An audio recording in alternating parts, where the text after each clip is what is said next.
In Glassboro, New Jersey, a little community half an hour south of Philadelphia, there's a statue right by the road as you drive into town. It's of a man named Henry Rowan. He liked to be called Hank. Whenever Hank Rowan came to Glassboro, he was mobbed like a rock star, which probably embarrassed him because he wasn't given to those kinds of displays. When Hank Rowan died in December of 2015, there was a huge memorial service. Then in the evening, students from the local college gathered around his statue, holding candles, and sang for him, as earnestly as only college kids can.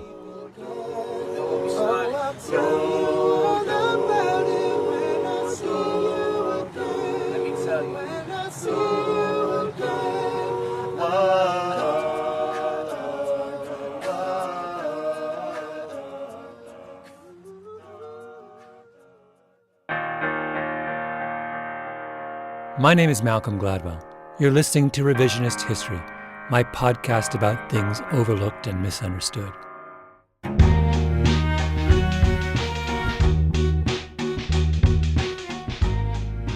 This episode is my eulogy for Hank Rowan.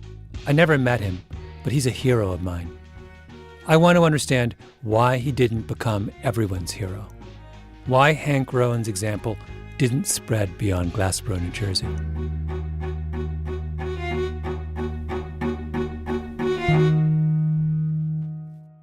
He was 6'1" or so, not a huge football player size, and 180 pounds, thin but not skinny, and had a loud voice, strong presence, and he was. What was his management style like?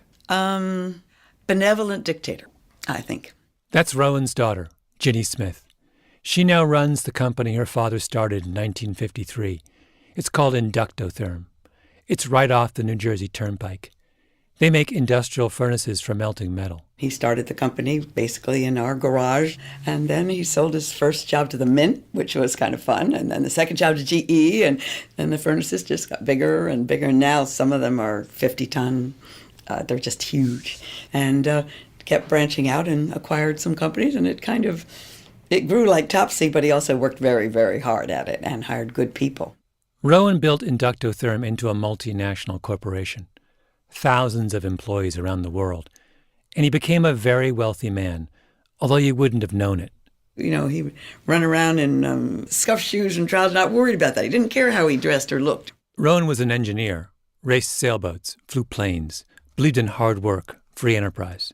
But you couldn't get him to buy a fancy car. He was a Nash Rambler guy in the early days, and he poo-pooed Mercedes because Mercedes wasn't one of our customers.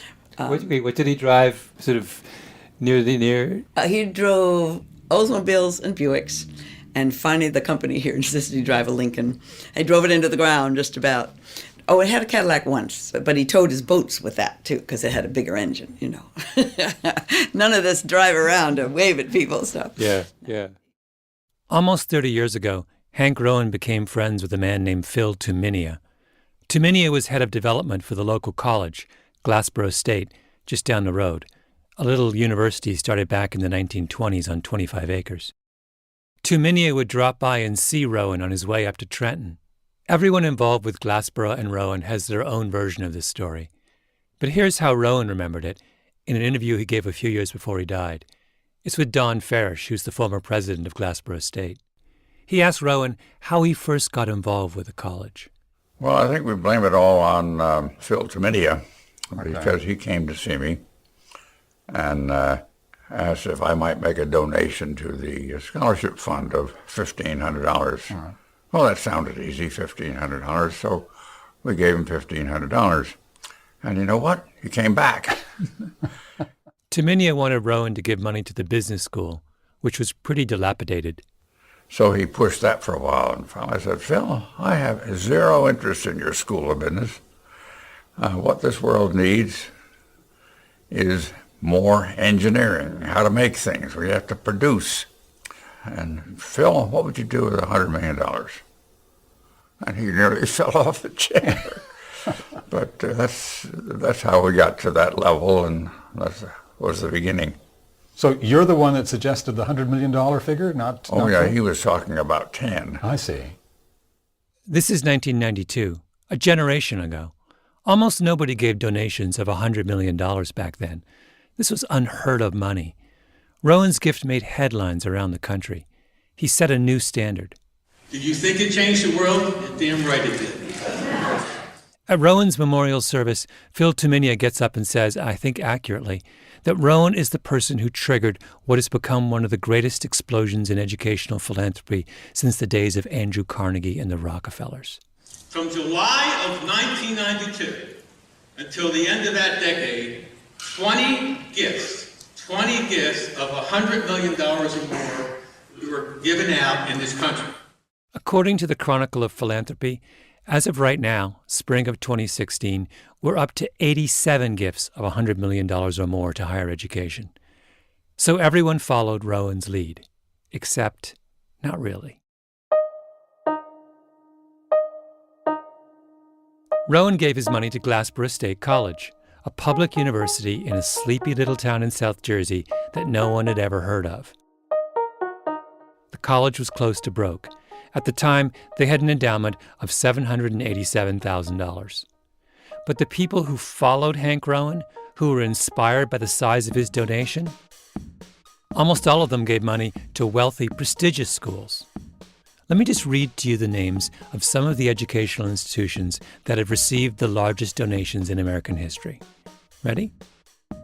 In 2013, the billionaire co-founder of Nike, Phil Knight, pledged $500 million to the Oregon Health and Science University in Portland. Okay, not the most prestigious institution in America.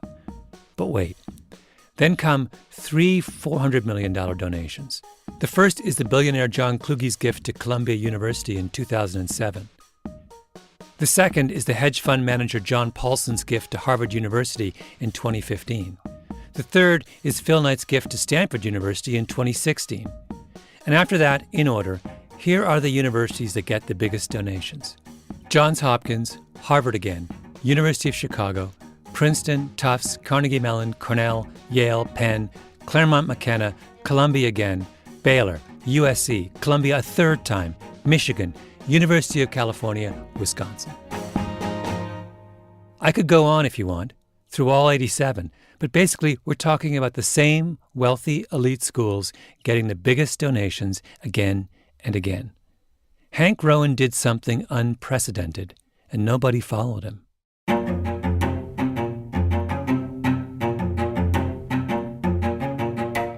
This episode is the third in my three-part revisionist history mini-series, re-examining the promise of higher education. The first installment was about why the educational system struggles to find talented low-income students. The second episode was a comparison of Vassar and Bowdoin and why it's so difficult for some colleges to find the money for financial aid. But today I want to talk about educational philanthropy, which I think is an issue that doesn't get talked about nearly enough. Higher education in the United States runs on philanthropy. There are almost no schools that can pay their bills just on the strength of students' tuition. Those days are over. Philanthropy is what makes the wheels turn. But there's a problem. A lot of that philanthropy doesn't make any sense. It's going to the wrong places for the wrong reasons. Those of you who follow me on Twitter will know that I'm obsessed with this issue. After John Paulson gave his $400 million to Harvard in 2015, I had a kind of Twitter meltdown, sending tweet after tweet, including, "It came down to helping the poor or giving the world's richest university $400 million it doesn't need. Wise choice, John." And then, "If billionaires don't step up, Harvard will soon be down to its last $30 billion. Then when Phil Knight gave $400 million to Stanford, I got called up for comment by the New York Times. I said that Stanford was part of a crazy arms race and ought to cut its endowment in half and give the balance to schools that actually need the money. The next day, I got an email from the president of Stanford, John Hennessy. He wanted to get together and convince me I was wrong. So I talked to him, and we'll get to that conversation in a minute. For now, I will only say that I was completely baffled by my talk with Hennessy. It was as if he and I were speaking different languages. I understand the people who give money to those who need money. The people who give money to those who already have all the money they need, I don't understand that. What are they thinking? Let me run an idea by you, which I think helps to frame this question. It has to do with soccer. Actually, the difference between soccer and basketball. This idea comes from two economists named David Sally and Chris Andersen, who wrote a really great book a couple years ago about soccer called The Numbers Game. One of the questions they asked was, what matters more if you want to build a great soccer team? How good your best player is, or how good your worst player is? And their answer was, in soccer, what matters is how good your worst player is. Soccer is a game where if you get a single goal, if you just happen to be lucky, that goal may hold up. That's David Sally. And so mistakes turn out to be a very important part of soccer as a team sport. That leads you to think about, well, mistakes more often happen or more often produced by weaker players on the pitch. Sally's argument goes like this. A soccer team has 11 players on the field at any one time.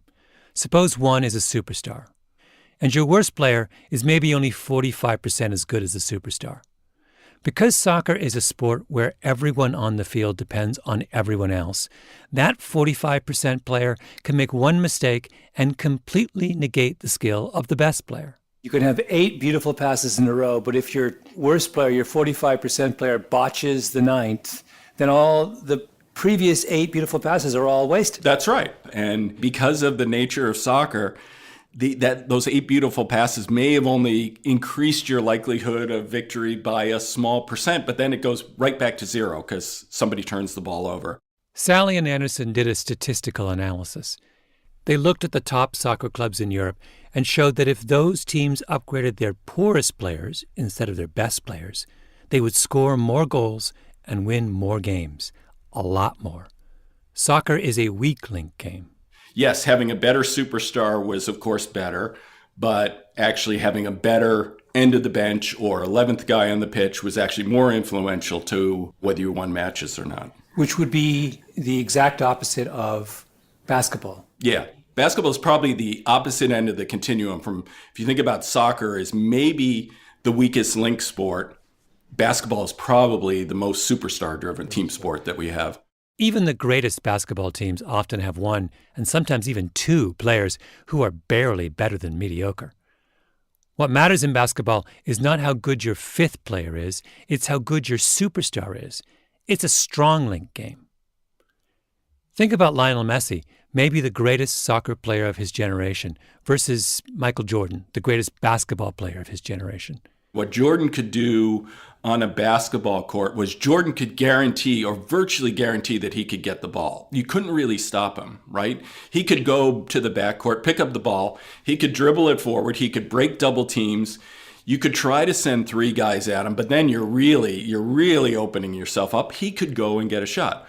Leo Messi is so good that sometimes, some rare times, where in fact he can dribble the length of the pitch. But the fact is that he in most instances, he really can't. He needs those 8 beautiful passes to set him up. And then he could do something amazingly transcendent with it.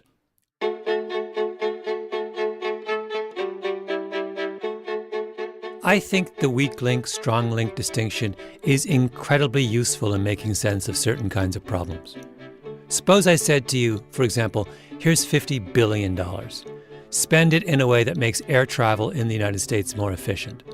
The last thing you would do is to go to Denver, which has that big, gorgeous new airport, and make it even bigger and even more gorgeous. No, you'd go to the worst and most crowded airports in the country, LaGuardia, Newark, Kennedy, and make them better. Because every single day, delays at Newark and LaGuardia and Kennedy ripple across the country and delay planes everywhere. You'd spend all $50 billion in New York. If you do that, you're essentially saying air travel in the United States is a weak link problem. We're limited by how good our appalling New York airports are, more than by how good our best airports are. Here's another example. One of the great puzzles of the Industrial Revolution is why it began in England. Why not France or Germany? One theory is that England was lucky enough to have more geniuses than anyone else, like James Watt, who invents the steam engine. But there's an economist named Joel Mokyr who makes a really compelling argument that England's advantage is that it had way more craftsmen and skilled engineers and experienced and mechanically minded backyard tinkerers than anyone else. Those were the people who were able to take those inventions and perfect them and make them useful. Mokier is saying that the Industrial Revolution was a weak link phenomenon, not a strong link phenomenon. And because Britain had more craftsmen than France or Germany, that meant Britain had a huge advantage. So what's Hank Rowan? Hank Rowan is a weak link guy. He wants to make a difference, to make his country a better place. And he thinks the best way to do that is to improve the 45% player, not the superstar. He thinks America is soccer, not basketball. You're a graduate of MIT. Right. Here he is again in the interview with Don Farish of Glassboro State. Now, I would assume that MIT at that time would have been interested in receiving a gift of that size from you. Did you think about giving it to that university? Or? No. Okay. They were at the time trying to raise $750 million. Mm-hmm. And my little $100 million wouldn't have made hardly any difference at all. Hardly any difference at all. That's David Sally's point about soccer. Upgrading the superstar doesn't help as much as upgrading the worst player. Here's Hank Rowan's daughter Ginny again. Basically, he said MIT had the greatest engineering school, bar none. He said it was the best education he could ever imagine. And he said, I'm sure they would do good things with my money. They'd build a building or do something positive. But he said it wouldn't make the difference that it's going to make down here. He said, I enjoy making a difference in this world. So he funds an engineering school in Glassboro. It's not the best or the fanciest engineering school in the country, but it's not supposed to be. So it's one 4-story building? Is it 4 or is it 3? It's 3-story building, and then it has 2 wings to it, and there's labs. We'll go walk down. I went for a tour with Joe Cardona, the university's head of PR. You know, we're a state institution, so a building like this was like, wow, whiz bang, you know, look, it's an engineering building. Yeah. And so here, why don't we just walk down the hall down this? Yeah. The school was built in the mid-1990s for 500 students. They've now crammed 750 into the building, while they wait for a new annex to be finished next door. Eventually, they want to double the school's size. The point is not to be more exclusive. It's to get bigger, to serve more students. Cardona and I stopped by a lab where a group of students were working on a Baja car, basically a home-engineered dune buggy that will race against other engineering schools on an endurance course. So we got some aircraft-grade aluminum, and we have a 2-axis water jet cutter that can cut out profiles, and we designed a part that's bolted together. That way, it's nice and strong, and they're graded bolts, but if it does break, you can replace individual pieces without having to make a whole new assembly. The 4 students I meet, Matt, Sean, Owen, and Kyle, all grew up around here. Are most of the students in the engineering school from New Jersey? I would say a good majority, but not all of them. Yeah. Net tuition in-state is about $9,000 a year, which is pretty reasonable for an engineering school. 95% get jobs in engineering when they graduate. And we really want to do what I call a blue-collar research. Research that is practical, that people can see the tangible result of. Ali Hushman, the university's president. He's an immigrant from Iran. He grew up in a slum in Tehran, 5th in a family of 10. People used to ask me to compare it. I said the best comparison would be to tell you, if you have seen Slumdog Millionaire, you look at that, this one was twice as hard and tough. Oh, wow. Yes. We're a very close family, but very poor. I mean, poor to the extent that you would walk in the streets without shoes. Hushman runs marathons, which is kind of what you'd expect, right, for someone who made it out of the slums of Tehran. A typical student at the engineering school, where are they from? Can you give me a kind of profile of a profile of a kid from engineering? A father is a fireman. A mom is a teacher. The kid has been going to a public school. He's from 40 miles from here, and he's just a brilliant young man or woman, gone through public school and got great scores and very much focused. He's you, in other words. Yes.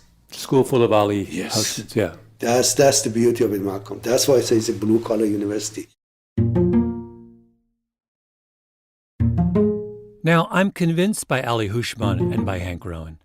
I think American society really is soccer. We're so interdependent and we need so many perfect passes to score a goal that our challenges are weak link, not strong link. What matters is how good our 11th player is, not our first. We're in a second industrial revolution, and the lesson of this one isn't any different from the lesson of the last one. But it's really hard to get people to accept weak link arguments. David Sally, the economist who studied soccer, says he'll go to some billionaire oligarch who owns an English Premier League team and say, don't spend your £80 million on one superstar player. Spend it on 4 pretty good players at £20 million each. But the oligarch doesn't want to hear that. If the oligarch is only worried about winning soccer matches, I can sell that. That's believable. Oligarchs buy teams for many other reasons, including wanting to hang out with really good-looking soccer strikers and wanting to sell a lot of shirts. A weak link strategy is not going to be the most glamorous thing. And that's the problem. Superstars are glamorous. Nobel Prize winners are glamorous. Regional universities in rural South Jersey and solid, capable midfielders are not. What people remember are the unbelievably beautiful goals. It's a brilliant run from Messi. Did he go all the way? It's one of the great Copa del Rey final goals. They may not realize that the 7 maybe less glamorous passes that set up that 8th beautiful through ball were maybe arguably just as important, but they were much more mundane and they just involved simple movement to open spaces, and people don't adequately value that. When we asked ourselves the question, what could Stanford do to make a better contribution to the world? We quickly converged on building a scholarship program that would bring the most talented students and prepare them to be leaders in the world, to lead on attacking the important problems. John Hennessy, president of Stanford University since 2000, widely considered one of the greatest presidents in Stanford history. As I began to think about the end of my term as president, I started to think, was there something else perhaps we could do where we could build on everything we've put in place at Stanford and offer something that would be a great thing for the world? Not long before we talked, I took a walk across the Stanford campus, and it's like entering a shrine to higher education. Everything is gleaming, gorgeous, groomed, green. That's all Hennessy's work. He's transformed the school, doubled the endowment from $11 to $22 billion, made it into maybe the greatest university in the world. When we talked, he was just about to retire and thinking about his legacy. Many people, myself included, became increasingly concerned about what we saw as a void in great leadership around the world, in the public sector as well as in the private sector. Hennessy decided he wanted to start a graduate program, kind of like the Rhodes Scholarship. Every year, it would bring 100 of the brightest, most accomplished college grads from around the world to Stanford and let them apply their minds to the problems of the world. He goes to his deans, then his trustees. Everyone loves the idea. And then over the summer, last summer, I went to Phil Knight and explained the idea to him, and he was enthusiastic about it and came back a month later and said he'd help us make it happen. Remember, Phil Knight is the co-founder of Nike, a billionaire many times over, and a serious philanthropist. How did you pick Phil Knight as someone to approach? Was he the first person you approached? I knew Phil had been concerned about leadership globally. He and I had had a good working relationship. So he ends up giving $400 million. How does one arrive at that number? Is that a number you suggested to him, or? It's roughly half. I mean, our goal is somewhere in the 750 to 800 to implement the entire program, secure it permanently. And so I think in the past, finding a naming gift that of that scale is probably necessary, and then you can find gifts to fill in the rest of it. It was my criticism of the Phil Knight donation that led Hennessy to get in touch with me. He wanted to explain his thinking, which is John Hennessy wants to do a great thing for the world. So he sets up an $800 million graduate program for 100 elite students. He's the anti-Rowan, right? Hank Rowan wanted to start at the bottom and tries to lift as many people up as possible. Hennessy starts at the top and lavishes $800 million on the most exclusive group he can find. Rowan is a weak link guy. His world is soccer. Hennessy is playing basketball, and he wants to focus his billions on the superstars. In the time you've been at Stanford, the endowment went from what? From 11 to 22, is that right? Yeah, probably about 11 to 22, right. Most of that's endowment returns, not mostly gifts, but there's some gifts in there too, obviously. How much is enough for an institution like Stanford? How much is enough? I think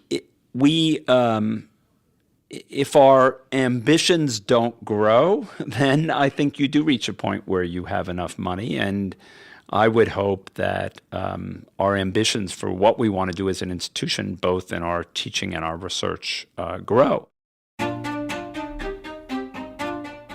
In other words, there really isn't such a thing at Stanford as enough money.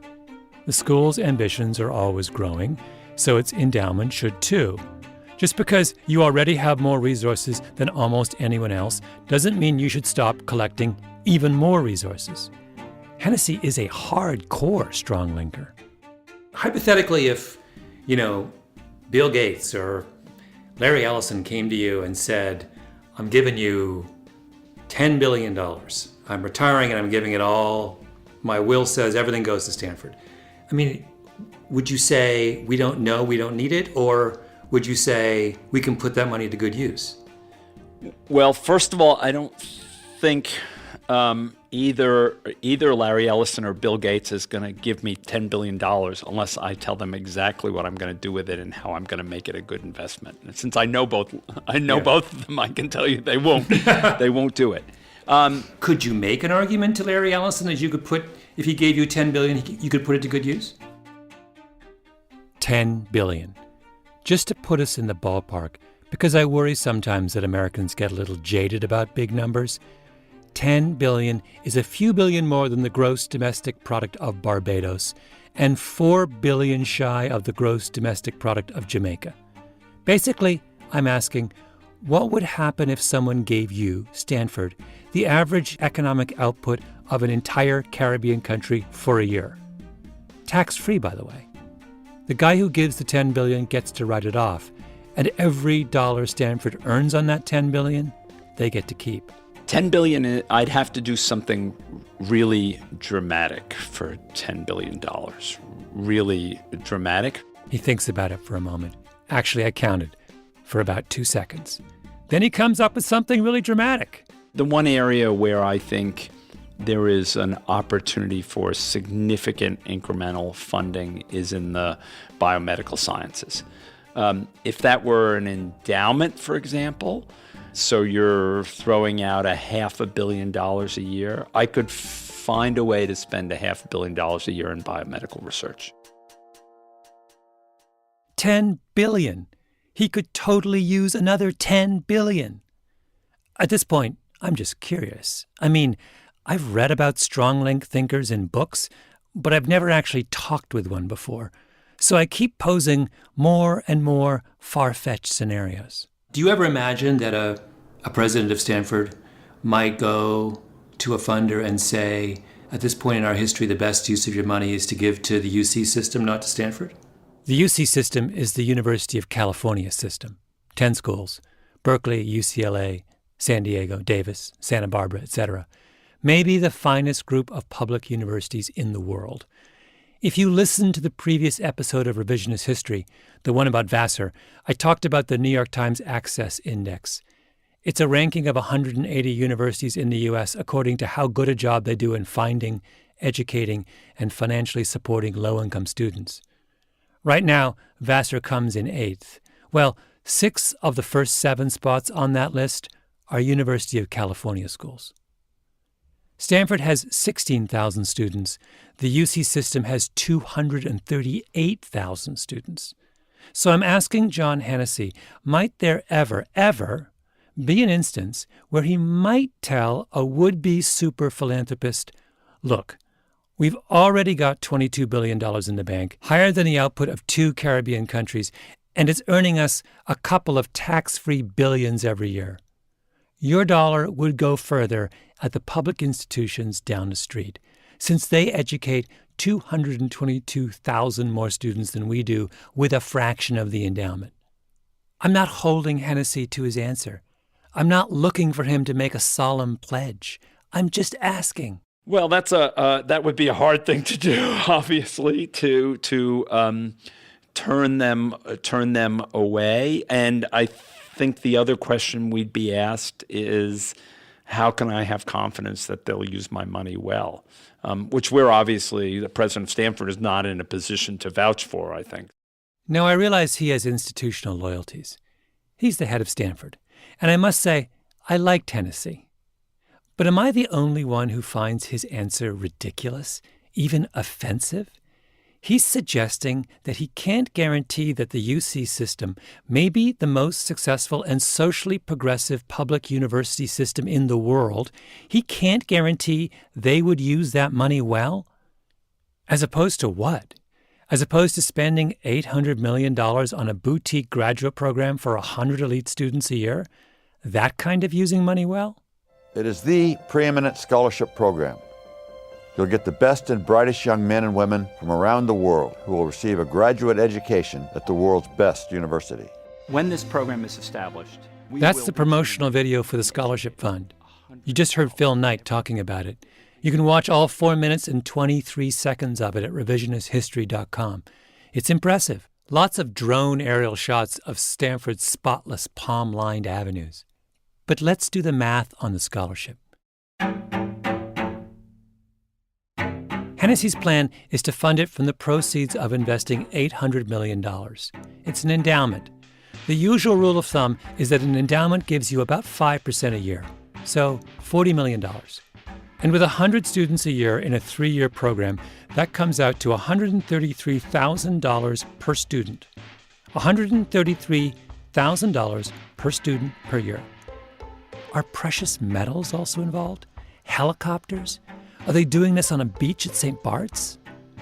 When Hennessy announced this scholarship, he gave an example of the kind of issues that perhaps these mega scholars could tackle. He thought that they could look at the effects of the $100 million gift that the Facebook founder Mark Zuckerberg gave to the Newark, New Jersey public school system. Newark historically has some of the worst public schools in the country. And I guess the reason Hennessy thought Zuckerberg's gift needed to be studied was that there's a feeling among some that the donation hasn't had quite the impact people thought it might. This is the exact quote Hennessy gave to the New York Times. Nobody understood the real difficulty in making significant change in the public education system.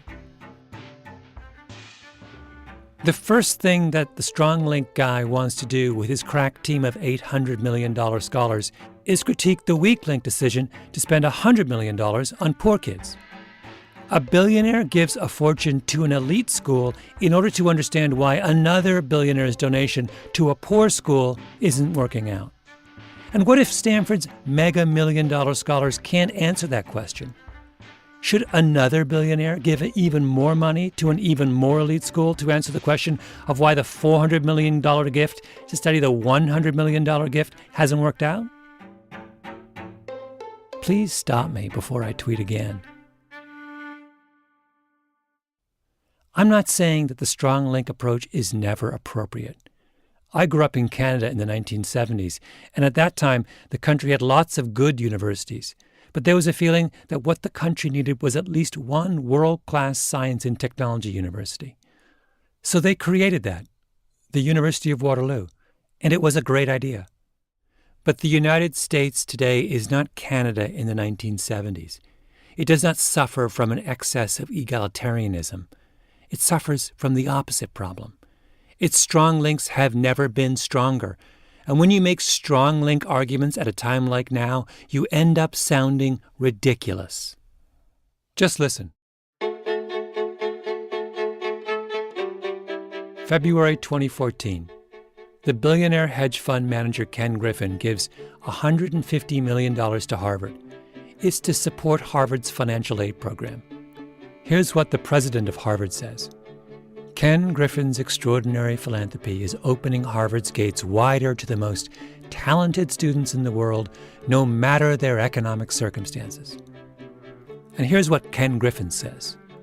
My goal with this gift is to make sure, and this is the exact quote, that our nation's best and brightest have continued access to this outstanding institution.